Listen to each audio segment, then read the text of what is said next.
송미령 장관 이 공간에서 굉장히 많은 이야기를 풀어주셨습니다. 저는 어느 공간에서도 외교부 장관의 이야기를 들은 적이 없습니다. 충분히 시간을 드리겠습니다. 당일 9시경 대통령 직무실에 도착하여 10시 40분에 떠났다고 하는데 1시간 40분의 시간이 있습니다. 그 상황에 어떤 상황이었는지 충분히 시간을 드리겠습니다. 설명 주십시오.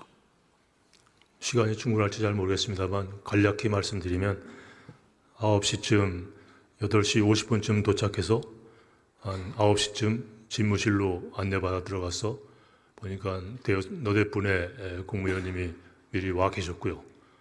앉자마자 비상계엄 선포를 할 생각이다라고 대통령님이 저에게 말씀하시면서 종이 한 장을 주셨습니다. 그 속에는 외교부 장관이 취해야 할 조치에 관해 간략히 몇 가지 지시사항이 있었고요. 총리께서 외교부 장관은 어떻게 생각하시냐고 물어보시길래 아까 조정식 의원님이 질문에 대한 답변처럼 여러 차례에 걸쳐서 외교적 파장뿐만 아니라 대한민국이 지난 70여 년간 쌓아올린 모든 성취를 한꺼번에 무너뜨릴 수도 있을 만큼 심각한 사안이니 제고해 주십시오를 거듭 요청드렸습니다. 그리고 거기서 여러 가지 말씀을 하신 게 어저께 담화 내용에서 밝히신 것 같은 비슷한 취지의 내용을 말씀하시면서 이거는 나의 판단에서 하는 거다라는 주장을 굽히지 않으셨습니다. 그리고 거기서 뭐 한 10여 분 정도 있었기 때문에 제가 도착하기 이전에 어떤 논의가 있었는지 제가 잘 모르겠고요. 거기서 이제 좀 나가달라 그래가지고 그 옆에 집무실 옆에 대접견실에 자리를 옮겨서 총리님을 모시고 이런저런 걱정과 우려를 하면서 토론도 했고 여러 가지 걱정 사항들을 나눴고요. 그러면서 다시 총리님께서 대통령이 부르셔서 들어가셔서 여러 가지 논의를 하시는데 국무위원들이 의견을 더 들어봐야 되지 않느냐라는 말씀을 총리께서 대통령께 하신 것으로 제가 들었고, 그래서 그 다음부터 한 사람씩 연락을 해서 한 20-30분 사이에 여러 위원들이 도착을 했는데 다 시시각각 다른 시간에 도착했기 때문에 거기서 뭐 회의를 열고 토론을 할 그런 환경이 아니었습니다. 거기서 뭐 나눈 얘기들을 일일이 지금 다 말씀드리기는 어렵고, 그런 과정에서 몇 분이 또 들어가셔서 의견도 내시고 반대 의견도 내시고, 근데 아마 나중에 거의 임박해서 오신 몇 분의 장관님들은 의견을 개진할 기회도 없었고 아마 상황이 어떻게 돌아가는지도 파악이 안 되셨을 겁니다. 그런 상황에서 대통령께서 나오시면서 이제 발표로 나가신다고 그래서 제가 다시 자리에서 일어나서 다시 한번 간곡히 말씀드립니다. 제고해 주십시오. 만류를 드렸습니다만 상황이 다 이미 종료될 그런 급박한 상황이기 때문에 지금은 더 이상 물를 수 없다. 그러시면서 발표로 나가셨습니다. 그 간략히 그냥 그 정황을 말씀드리고 그렇습니다. 그러면 처음 9시경에는 대접견실이 아니라 이제 집무실에서 4명 정도의 먼저 온 4명 정도의 장관과 함께 국무총리와 대통령을 만나서 이야기를 들었던 것이고요. 그 다음에 접견실에 있었고 국무총리는 계속 대통령과 논의를 위해서 왕래를 했었고, 송미령 장관 같은 경우는 마지막쯤에 왔기 때문에 접견실에서만 있었다라고 표현을 한 거네요. 그분은 뭐 상황을 파악이 안 됐을 겁니다. 늦게 거의 끝날 수가 무렵에 오셨기 때문에. 제게 주는 건 외교부 장관이 취해야 될 조치 뭐 그런 거였습니다. 네, 처음에 집무실에서 만날 때 같이 있었던 다른 장관이 있는데 각 장관별로 그럼 부처별로 해야 될 일이 하달이 된 건가요? 그건 제가 모르겠습니다. 본인이 받은 게 외교부에서 해야 될 일이라고 온 이유는 말씀하셨잖아요. 저하고만 제가 말씀드렸고 거기에 대해서 강하게 주장을 말씀하셨고, 그리고 뭐 잠시 침묵이 있고, 그리고 옆 대접견실로 옮겼기 때문에 그 이전에 어떤 일이 있었는지는 저는 모릅니다. 집무실에서 다른 4명의 장관들과 국무위원들과 함께 만났을 때 본인이 그 서류를 받았다고 했잖아요. 그러면 그동안 나머지 4명의 장관들은 뻔히 지켜만 보고 있었습니까? 상황을 제가 드린 자세하게 말씀에 대해서 설명 대통령께서 답을 하셨으니까 뭐 발언할 기회가 있었던 건 아니죠. 외교부 장관에게만 그런 문서를 줬습니까? 저는 저한테만 받았고 다른 분은 모르겠습니다. 그 문서의 내용 간략히 설명 제가 주시겠습니까? 워낙 충격적이어서 뭐 재공간 생각나는 대로라도. 재공간이란 단어만 기억나고 뭐 아주 상세한 게 아니라 서너 줄 그냥 줄글처럼 돼 있어서 제가 기억을 못합니다. 그리고 시간을 들고 나오지도 드리겠습니다. 않고 한번 고민해 한번 아니, 들고 기억을 나오지도 떠올려 않고 주십시오. 놓고 나와가지고 제가 지금 갖고 있지도 못합니다. 한번 떠올려 보십시오. 아니 제가 지금 말씀드린 그대로입니다. 제가 그렇게 진술을 했고요. 제외 공간 내자밖에 생각이 안 난다고요? 제 공간에서는 뭐 이런 그 특별한 내용이 있었던 것은 아니고 아주 일반적인 이런 상황이 있으면 했을 그런 조치들이라고 생각하고 제가 그냥 내려놨습니다. 당시에 우리 동맹국인 미국과의 관계에 있어서 어떤 조치가 필요하다 이런 얘기는 없었죠. 뭐 그런 구체적인 얘기를 나누지는 않았습니다. 저희가 시민적 정치적 권리에 관한 국제 규약 유엔 규약 가입 중이죠.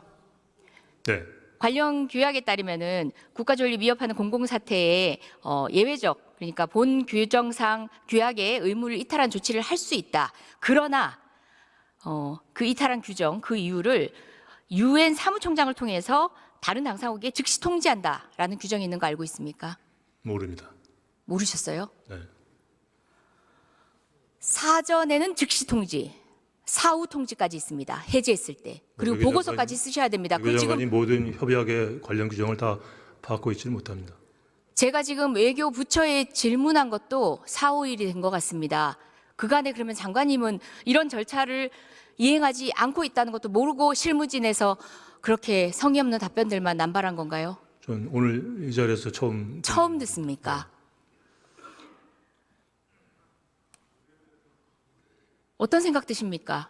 동맹국에도 통지하지 않고 그리고 유엔 가입국으로서 위상을 드높이던 대한민국이 최소한의 조치도 취하지 않고 이렇게 있는 이 상태 정상적입니까? 저는 뭐 그런 다자 협약의 규정을 준수하는 것도 중요하겠지만 그것보다 더 시급한 한미 외교 당국 간의 긴밀한 소통과 조율 그런 게 더 중요하고 시급하다고 생각해서 전념해 왔기 때문에 그 외에 또 관련되는 세부적인 사항까지 일일이 챙길 여유는 없었다는 말씀을 드립니다.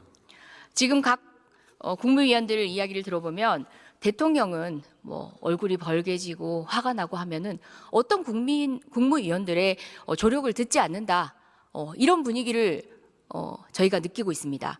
자 그러면은 지금까지 망가진 외교라고 국민들이 비난하는 그런 외교의 결정적인 시점들의 결정들도 상의 없이 대통령이 독단적으로 한 겁니까? 망가진 시점이 있다고 생각하지 않습니다. 이번에 결정적으로 데미지가 왔지 그 이전에 어떤 심각한 순간이 있었다고 생각하지 않습니다. 네, 좋습니다. 뭐 그렇게 판단하셨다면 좋습니다. 다만 대통령과 다른 의견을 피력해서 대통령이 받아들인 적이 있었습니까? 저는 여러 번 있습니다. 본인이 이야기했을 때 대통령이 받아준 네, 적이 있다. 그 자리에서도 있고 전화 통화로 결정을 바꾸신 적도 있습니다. 그런데 왜 이번에는 못 하셨나요? 노력을 했음에도 불구하고 막아내지 못했다는 데 대해서 제가 송구스럽다는 말씀, 부끄럽고 죄책스럽다는 말씀을 드렸습니다. 네, 무려 2시간 가까이 그 자리에 계셨어요. 1시간 20분 40분 정도 입니다. 있었습니다. 9시경 가셔서 10시 40분에 떠났다고 하는데 그동안 국무위원들과는 어떤 이야기를 나눴습니까? 대회의실에서 다른 위원들이 오는 동안. 아까 말씀드린 그런 여러 가지 우려를 공유했습니다. 구체적으로 그 속속 오는 말씀해 사람마다 주십시오. 시간 충분히 드리겠습니다. 그건 조사 과정에서 해야 될 거를 이 자리에서 세세하게 말씀드리는 건 적절치 않다고 생각합니다. 조사 이 정도 과정보다 더 제가 지금 중요한 말씀드린 것도 자리입니다. 충분히 상세하게 말씀드렸다고 생각합니다. 불리한 게 있을 것 같아서 이 자리에서는 말씀하실 수 없다는 저는 얘기입니까? 한시에 불리하면 부끄러움 없습니다. 그 협의 내용에 있어서 이 자리가 가장 준엄한 자리입니다. 이 자리에서 말씀하셔야 합니다. 그러나- 시간 드리겠습니다. 그러나 기다리겠습니다. 사법 절차라는 게 있기 때문에 그 국회는 민의를 대변하는 정치적 토론회장이고 사법적인 절차를 논의하는 기관은 따로 있다고 생각합니다. 제가 충분히 제 판단에서 드릴 수 있는 최대한도의 말씀을 드렸다고 생각합니다. 도착해서 상황부터 끝까지 다시 부탁드립니다. 그것은 부당한 요구이신 것 같습니다. 지금 여태까지 다 성의 있게 말씀드렸는데 또 그걸 반복하시라는 말씀은 국무위원들과 어떤 이야기를 했는지 대회의실에서의 상황 구체적으로 말씀 주십시오. 이게 이해서는 안 된다. 이건 막아야 된다. 그러니까 들어가서 좀 말씀드리십시오. 오는 사람마다 제가 말씀드려가지고 들어갔다 나오고 여러 번 집무실에 들어갔다 나온 분들이 계십니다. 총리 이외에 집무실에 들어갔다 온 분은 어느 위원입니까? 경제부총리 들어갔다 오셨고 정진석 비서실장 들어갔다 오셨고 제 기억은 그렇습니다. 정진석 비서실장. 그 외 국무위원은요? 그 이전에 자신들의 견해를 대통령께 밝혔겠죠. 저는 그렇게 생각합니다. 따로 들어갔다 온 분은 없고요. 그건 제가 모르겠습니다. 제가 뭐 모든 상황을 100% 다 파악하고 있는 건 아니니까. 이 자리가 아니면 수사기관에서 얘기하는 건 또 다르게 들릴 수 있습니다. 이 자리를 빌어가지고 정말 꼭 하시고 싶은 말씀 국민께 해주십시오. 글쎄요, 뭐 제대로 해내지 못한 사람이 말을 할 자격이 없다고 생각합니다만 혹자는 그 자리에서 박차고 뛰어나오지 못한 국민은 한 사람 없다고 비판하시는 걸 제가 들었는데 그 당시 박차고 뛰어나온 것은 가장 쉬운 선택이었습니다. 그러나 저는 그것이 가장 비굴한 선택이라고 생각했기 때문에 끝까지 만류하기 위해서 그 자리에 남았었다는 것을 말씀드리고 싶습니다.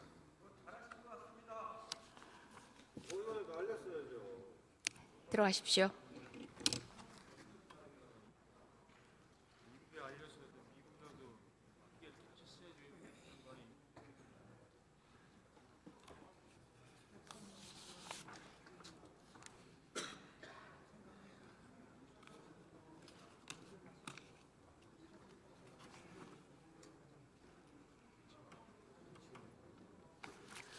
어제 초등학생들이 편지를 주고 갔습니다. 민주주의 위기 상황에서 학생은 어떤 역할을 해야 하는가?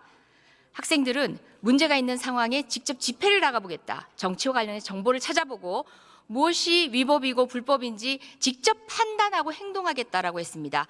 대한민국 국무위원들 뭐 느끼는 거 없습니까? 그리고 여당